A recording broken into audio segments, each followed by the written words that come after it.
দেখুন পঙ্কজদা প্রতিটা এই সরকারের যে অন্যায় সেটা সবসময় প্রতিবাদ করেছেন, তুলে ধরেছেন। পঙ্কজদার সাথে বহু টক শোতে দেখা হয়েছে, প্রচুর কিছু শিখেছি পঙ্কজদার থেকে। এবং পঙ্কজদার এই যে লড়াই, এই যে প্রতিবাদ করা, একজন সৎ আইপিএস অফিসার, তার সারা ক্যারিয়ারে কোনো দাগ নেই, সে কারণেই তার এই শক্তিটা ছিল এই প্রতিবাদটা করার।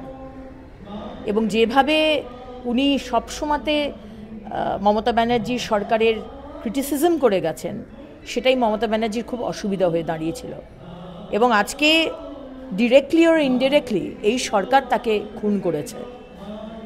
আজকে পঙ্কজদার মতো একজন সিনিয়র আইপিএস অফিসারকে ডেকে সেখানে তাকে 8 ঘন্টা জল না দিয়ে, চা না দিয়ে তাকে অপদস্থ করা হয়েছে। উনি ওটা নিতে পারেননি, সে কারণে সেরিব্রাল স্ট্রোক হয়েছে।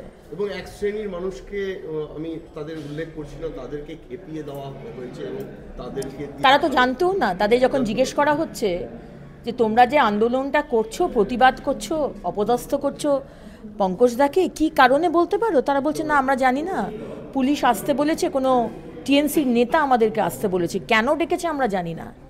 তাহলে কতটা নোংরা রাজনীতি মমতা ব্যানার্জি এবং তার সরকার খেলেন। খেলা হবে রক্ত নিয়ে খেলেন। বারবার বলেছি না, এই সরকার মানুষের রক্ত নিয়ে খেলতে জানেন। কিন্তু পঙ্কজদার মৃত্যু কিন্তু আমাদের শিখিয়ে দিয়ে গেছে প্রতিবাদ কিভাবে করতে হয়। সুতরাং পঙ্কজদা হয়তো চলে গেছেন, কিন্তু তার যে লড়াই আমরা কিন্তু মানুষের মধ্যে ছড়িয়ে দেব। যতক্ষণ না এই সরকারের অন্যায়গুলো আমরা এক্সপোজ করতে পারি, মানুষের সামনে তুলে ধরতে পারি যে এই সরকার কি করছে, সাধারণ মানুষের সাথে কি অন্যায় করছে, আমরা কিন্তু থামবো না। কোথাও মনে হয় না যে পঙ্কজ দত্তের মতো একজন কৃতি মানুষ, তাকে বেনারসে গিয়ে মৃত্যু, যদিও তার পূর্ণ জায়গায় শেষকৃত্য সম্পন্ন হয়েছে, কোথাও বাংলা তাকে ফেরত পেতে পারতো, বাংলায় এসে তার চিকিৎসা হতে পারতো, এবং সেটা রাজ্য সরকারের শাসক দলের এটা একটা বাংলার মানুষের লাঞ্ছনা না, একটা যন্ত্রণা না, কোথাও মনে হয় না? মানুষটা এরকম একটা সৎ মানুষকে আমরা হারালাম, এটাই তো আমাদের কাছে সব থেকে লজ্জার।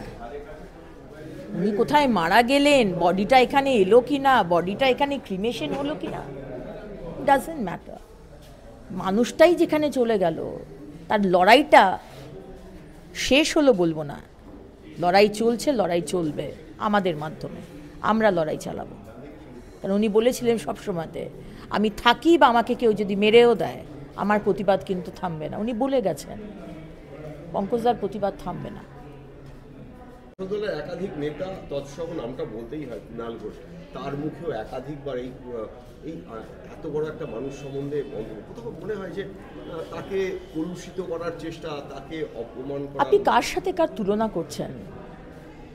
আপনি এক লাইনে, এক সেন্টেন্সে এই দুটো মানুষের নাম নেবেন না। পঙ্কজদার আমরা আত্মার শান্তি কামনা করি, কিন্তু যতক্ষণ না এই অপশাসন শেষ হচ্ছে, যতক্ষণ মানুষ বিচার পাচ্ছে, যতক্ষণ না আগামী দিনের জেনারেশন খোলাভাবে নির্ভয়ে বাঁচতে পারছে, ততক্ষণ আমাদের লড়াই চলবে। এই ধরনের মানুষ যারা 3 বছর 3.5 বছর জেল কেটে এসেছে, যারা জেলে থাকতে থাকতে মুখ্যমন্ত্রী মমতা বন্দ্যোপাধ্যায় নিয়ে সে একমাত্রই বেনিফিশিয়ারি সারদা কেসের, আর 3.5 বছরে এখন সেই দলের স্পোক্স পারসন, আপনি কার সাথে কার নিচ্ছেন নামটা? নেবেন না। ডেটল দিয়ে মুখ ধুতে হবে, ডেটল দিয়ে মুখটা ধুতে হবে যদি একই লাইনে এই দুজনের নামটা নেন। বাংলা যেখানে আইপিএস ক্যাডার পায় না, সেখানে বাংলা এই ধরনের একজন কৃতি ছাত্র, কৃতি মানুষ, আইপিএস কর্তা ক্যাডার, তাকে অপমানিত, লাঞ্ছিত হতে হলো। আগামী দিনে কি বার্তা যাবে বাংলার মানুষের জন্য? বার্তা এটাই যাবে যে যদি কেউ প্রতিবাদ করে তাকে থামানোর চেষ্টা করা হবে, কিন্তু আমরা থামবো না, আমাদের লড়াই করতে হবে। কারণ আমরা যদি লড়াই না করি, তাহলে আমরা যদি হিন্দু হই বা মুসলমান হই বা খ্রিশ্চান হই বা বৌদ্ধ হই বা জৈন হই, আমরা যদি সভ্য মানুষ হই, শিক্ষিত মানুষ হই বাংলার, আমাদের ছেলেমেয়েরাই বাংলাতে থাকতে পারবে না। আমরা আমাদের শ্রম দিয়ে, সব কিছু দিয়ে, শেষ রক্তটুকু দিয়ে আমাদের ছেলে মেয়েদের বড় করছি, কিন্তু তাদেরকে পরিযায়ী শ্রমিক হয়ে অন্য রাজ্যে পাঠিয়ে দিতে হবে। এখানে সন্তান হলে, ডাক্তার কন্যা সন্তান হলে তাকে তার অভয়ার মতো তাকে খুন হতে হবে। তাই লড়াইটা কিন্তু করতেই হবে, সে তুমি যেই ধর্মেরই আপনি হন না কেন। ভালোভাবে মাথা উঁচু করে যদি বাঁচতে হয়, পঙ্কজদার মতো যদি মাথাটাকে বিক্রি না করতে হয়, সিদ্ধারাটাকে উনি কোনো দিন বিক্রি করে দেননি, লড়াইটা করে যেতে হবে। এটাই পঙ্কজদার মৃত্যু থেকে পঙ্কজদা এটাই আমাদের শিখিয়ে গেলেন, লড়াই চলবে।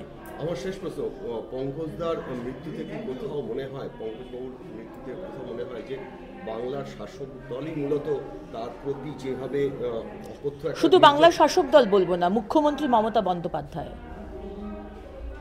বাংলার শাসক দল তারপরে আসে।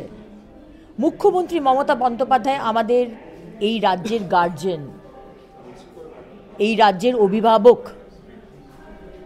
আজকে তিনি এত বছর ধরে রাজনীতি করছেন, কিন্তু এই কি মানসিকতা যে কেউ তার সরকারের বিরুদ্ধে অন্যায় সেটা যদি তুলে ধরে তাকে এইভাবে হেনস্থা করা।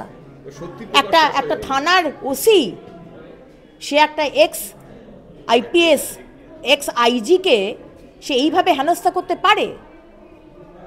মানে একটা চোর, গুন্ডা, রেপিস্ট, মার্ডারার সে যদি তৃণমূলের পতাকা ধরে তার সে সম্মান পাবে। মুখ্যমন্ত্রী এটাই শিখিয়ে দিলেন। বিধানসভার ফ্লোরে দাঁড়িয়ে শেখ শাহজাহানকে প্রোটেক্ট করেন, শেখ শাহজাহানের মানে পক্ষে কথা বলেন মুখ্যমন্ত্রী। আর এক্স আইপিএস অফিসার যে অন্যায় প্রতিবাদ করছে, সে যে অন্যায় করুক না কেন, আপনার তো তাকে তাহলে আজকে তাকে আপনি পুলিশকে দিয়ে হেনস্থা করাচ্ছেন, তাকে অপমান করাচ্ছেন। লজ্জা। আপনার মুখ্যমন্ত্রী, আপনি এর জন্য দায়ী, আপনি দায়ী।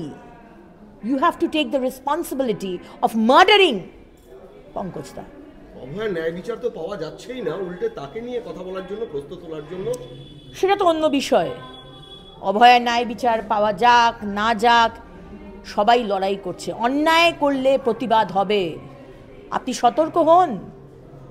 আর অন্যায়টাকেই যদি আপনি আপনার দলের বা আপনার সরকারের ফাউন্ডেশন স্টোন বানিয়ে নেন, তাহলে তো আর কিছু বলার নেই, তাই না? সুতরাং Mamata Banerjee, only you and you are responsible for Pankaj Datta's murder.